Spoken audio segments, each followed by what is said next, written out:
Canada has launched an unexpected and dramatic economic shift, leaving many wondering whether this secret strategy is placing the United States at a disadvantage. Only 3 months after the U.S. election, over 90% of Canadians expressed their desire to separate trade from the United States. The situation has escalated rapidly, prompting concerns about the severity of the economic divide. A single statement from former President Trump ignited a nationwide movement in Canada, leading the country to prepare for a large-scale economic counteroffensive. As Washington imposed tariffs, Canada responded by swiftly altering its trade strategy and reducing its economic reliance on the United States. Today, President Trump and I spoke on the phone. We had a very constructive discussion, and we agreed to begin. Bilateral trade between the two regions surged by 65%, shifting capital, technology, and resources away from the United States and toward Europe. Canada did not stop there. Trade delegations actively engaged with countries across Southeast Asia, including Indonesia, Ecuador, Singapore, Australia, and Brunei. The goal was clear: increase non-U.S. exports by 50% by 2025. This strategic maneuver signified the dismantling of Canada's long-standing dependence on the U.S. market. Canadian provinces took aggressive measures to sever economic ties with the United States. British Columbia led the charge by banning imports of U.S. agricultural products, particularly milk, chicken, and wine. Additionally, the province tightened inspections of U.S. trucks at border crossings, leading to significant disruptions in cross-border supply chains. Quebec followed suit with equally stringent policies. The province froze all infrastructure contracts with U.S. contractors and launched the Fabriquez au Québec campaign. Citizens were encouraged to prioritize locally manufactured products, with the government offering direct subsidies as incentives. Manitoba and Nova Scotia took the initiative even further by mandating that hospitals, schools, and government agencies completely remove U.S. goods from public procurement lists. The impact was visible, with major American companies such as Starbucks, McDonald's, and Apple gradually disappearing from government-funded institutions.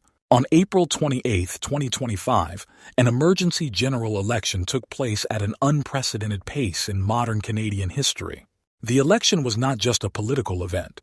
It was a battle for national survival.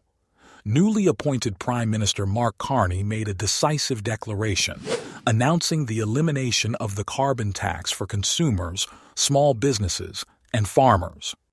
His goal was to heal the divisions the tax had created among Canadians.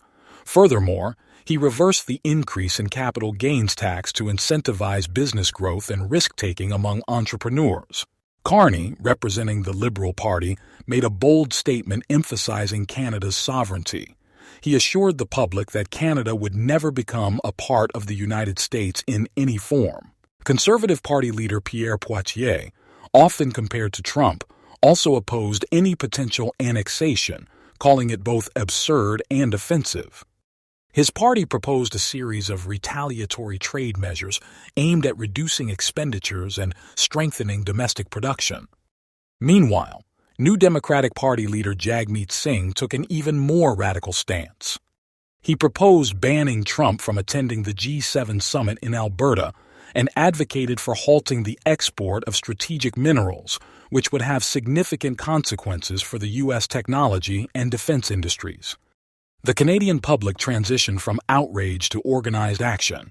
Public demonstrations at festivals and sports events reflected a growing social movement, with spectators booing the U.S. national anthem and turning away the American flag.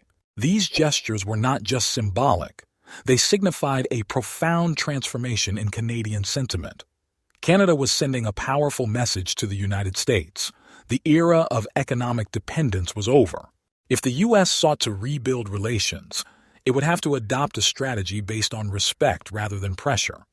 One of the most tangible consequences of this economic shift was the drastic reduction in Canadian tourism to the United States. Traditionally, millions of Canadians travel to the U.S. every year, spending billions of dollars on travel services in states such as Florida and New York. However, in 2025, a dramatic change took place. The Old Orchard Beach Tourism Council reported that Canadian tourists accounted for approximately 40% of visitors to the region. Yet this year, the numbers plummeted.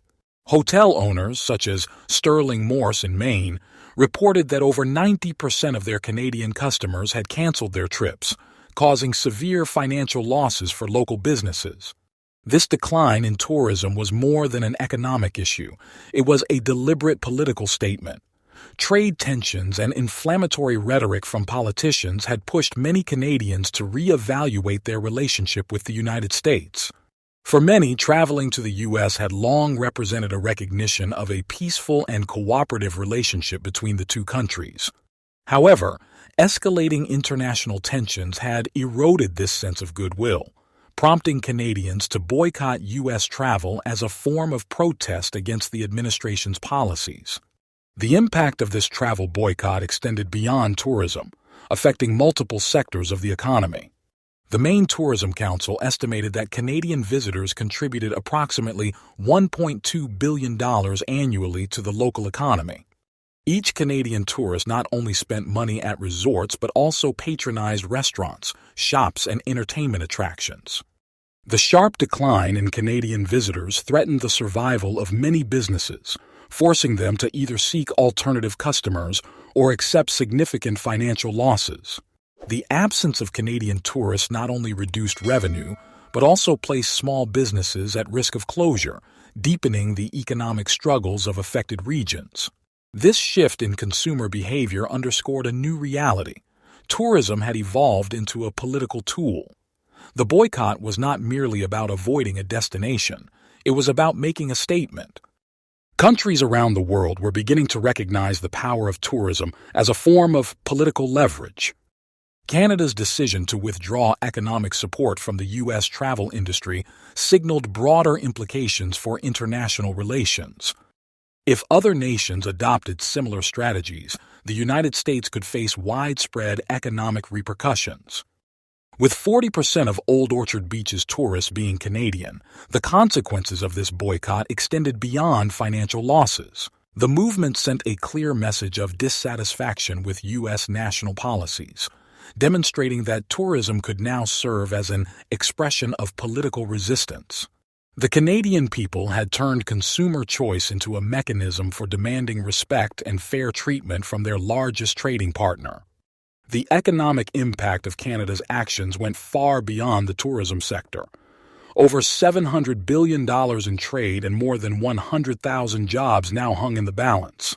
Canada, which had long been America's largest trading partner, was rapidly pulling investment, halting travel, and divesting from U.S. assets. This raised a critical question. Was this merely a temporary response, or had an economic relationship that seemed unbreakable for decades now reached a turning point? The economic bond between the United States and Canada had long been one of the most stable and deeply connected trade relationships in the world. Bilateral trade between the two countries exceeded $700 billion annually, with Canada accounting for over 15% of total U.S. exports. Millions of jobs in both nations relied on the smooth flow of investment, tourism, real estate transactions, and cross-border goods. However, this long-standing relationship was now showing signs of fracture. The cause was neither a financial crisis nor a natural disaster. Instead, it was something far more personal, a political and economic realignment driven by national pride, strategic foresight, and a desire for greater independence. As Canada redefines its role in the global economy, the future of U.S.-Canada relations remains uncertain. Will this be the beginning of a long-term shift, or will economic pressures eventually force reconciliation? What is clear is that Canada's actions have set a precedent. Other nations may follow suit, using economic leverage to reshape diplomatic relationships. The United States now faces a choice: adapt to this new reality with diplomacy and mutual respect, or risk further alienation from its closest neighbor and trading partner? I have shared my opinion, but what do you think? Leave your comment, give it a like, and subscribe to the channel. Thank you for watching. See you soon.